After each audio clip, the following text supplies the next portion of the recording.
ating panahon ngayong araw ng Lunes, March 10, 2025. Makikita pa rin ang shear line o pagsasama ng mainit at malamig na hangin sa silangang bahagi ng Norte at Central Luzon na may tsansa ng pag-ulan.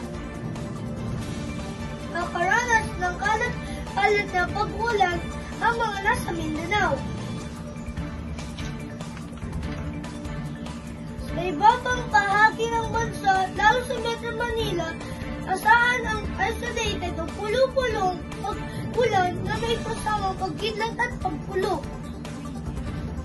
Ang temperatura naman natin sa Baguio ay nasa 25 degrees Celsius at sa Tuguegarao 23 to 31 degrees Celsius. Sa Tagaytay, 23 to 31 degrees Celsius. Sa Albay, 24 to 30 degrees Celsius. At sa Metro Manila naman ay 24 to 33 degrees Celsius.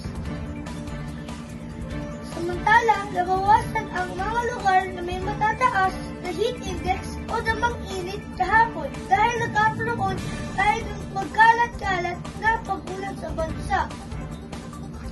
Sa Metro Manila, ang heat index ay mula sa 31 to 35 degrees Celsius at ang pinakamataas na heat index ngayong araw ay sa Palawan na may 41 degrees Celsius.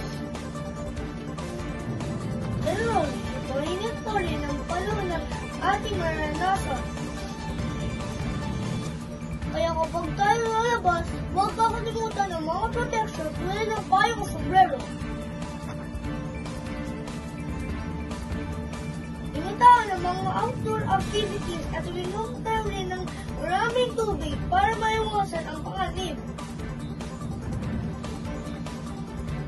Paalala mga kasinya, stay safe, stay hydrated.